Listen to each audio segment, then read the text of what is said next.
बहुत बेहतरीन एग्जाम्पल दिखाई हमें दिया, जिसके माध्यम से मैं शिक्षा के अंतिम उद्देश्य को आपको समझा सकता हूँ। एक उसको बुझा दीजिए, एक बुझा दीजिए, एक हाँ, एक बिना एजुकेशन के हमारी स्थिति ऐसी होती है ना। एजुकेशन शिक्षक या किताब के माध्यम से होता है, जैसे ये किताब है या कोई शिक्षक है और ये आप है। शिक्षक या किताब के जब संपर्क में आप जाते हैं तो ये ज्ञान की लौ इसलिए आपके पास जाती है ताकि आपके अंदर की लौ जो है क्या हो जाए, प्रज्वलित हो जाए। यही शिक्षा का अंतिम उद्देश्य है कि आपके अंदर का जो ज्ञान है, आपके अंदर की जो मेधा है, आपके अंदर की जो प्रज्ञा है, वो प्रज्ञा जो है ऐसे ही क्या हो जाए, प्रज्वलित हो जाए। ये अंतिम उद्देश्य है। पहले तो शिक्षक या पुस्तक या जो सब्जेक्ट के जानकार हैं उनके संपर्क में आप जाना ही होगा, है ना।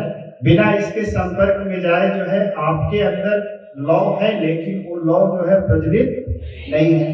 तो शिक्षक या पुस्तकें इसी का काम करती हैं कि आपके अंदर की जो मेधा है, आपके अंदर की जो प्रज्ञा है, उसको जो है जला सके। बाकी ऐतिहासिक महत्व तो आप सब जानते ही होंगे, बचपन से सुनते आ रहे हैं। डॉक्टर सर्वपल्ली राधाकृष्णन के जन्म दिवस के उपलक्ष्य में हम लोग शिक्षक दिवस को मनाते आ रहे हैं, हर साल मनाते आ रहे हैं, अगले साल भी मनाया जाएगा। और एक तरह से हमको याद दिलाने के लिए है कि हम अपने जीवन की जो समस्याएं हैं उसमें उलझे हुए रहते हैं, तो बार बार साल में एक बार जो है याद दिलाने के लिए पर्व आता है ताकि हम एजुकेशन के महत्व को समझ सके, है ना। तो हमारे अंदर की जो मेधा है, हमारे अंदर की जो प्रज्ञा है, वो कैसे जगेगी बिना शिक्षक, बिना पुस्तकों के संपर्क में जाए, ये संभव नहीं होता है ना। और जो इतना बड़ा काम करता है, जो हमारे अंदर की मेधा, हमारे अंदर की प्रज्ञा को प्रज्वलित करने का काम करता है, तो उसके सम्मान में जो है शिक्षक दिवस जो है आयोजित किया जाता है ना।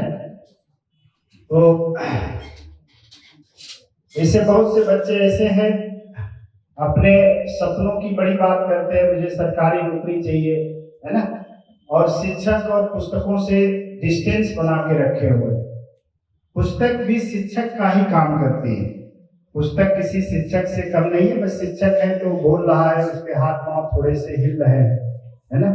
पुस्तकें भी बोलती हैं, होता है जिसको हम लोग क्या कहते हैं, शिक्षक कहते हैं, है ना।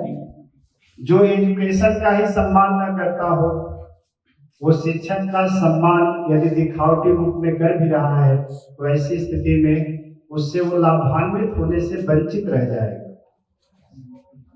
शिक्षक या पुस्तक का रिस्पेक्ट करने की जो परंपरा हमारे भारतीय परंपरा में देखते होंगे कि जैसे पुस्तक नीचे गिर जाती है, तुरंत उठते हैं, उसको उठाते हैं और उठा के अपने सर पे क्या करते हैं, लगाते हैं, अपने माथे पे लगाते हैं।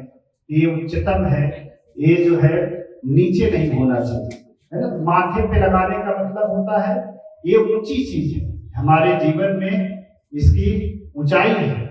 इस जो ऊंची चीजें होती हैं उसी को जो है हम लोग माथे पे लगाते हैं। तो एजुकेशन बहुत सी हमारे जीवन की समस्याओं को सॉल्व करे, समाज की सारी समस्याएं सॉल्व कर दे रहा है। आपकी समस्याएं यदि सॉल्व नहीं कर पा रहा है तो कहीं ना कहीं आपके एजुकेशन में कमी है ना। आपके एजुकेशन में कमी है, एजुकेशन में कोई प्रॉब्लम नहीं है। एजुकेशन तो पूरे समाज की समस्या को क्या कर रहा है, सॉल्व कर रहा है। एक डॉक्टर जाता है, दूसरा डॉक्टर पैदा हो जाता है। एक मास्टर जाता है, दूसरा मास्टर आ जाता है। हमसे पहले भी कितने मास्टर थे, हमारे बाद भी कितने मास्टर होंगे, है ना। आज जितने लोग पढ़ा रहे हैं, कुछ दिन बाद ये नहीं होंगे, लेकिन फिर भी एजुकेशन का काम चलता रहेगा। समाज की सारी समस्याएं सॉल्व कर दे रहा है। मेरे कहने का मतलब बस इतना ही है कि एजुकेशन पे ट्रस्ट करिए, भरोसा करिए, उसमें समय, पैसा, सब कुछ निवेश करिए। यदि आपने सही ढंग से उसमें निवेश किया तो आपके जीवन की जितनी भी समस्याएं हैं, मेरा व्यक्तिगत भरोसा है, व्यक्तिगत ट्रस्ट है, आप भी करेंगे तो आप भी पाएंगे कि इस तरह का है, रियल में है ना? क्योंकि सच तो सबके लिए एक जैसा ही होगा, है ना? तो यदि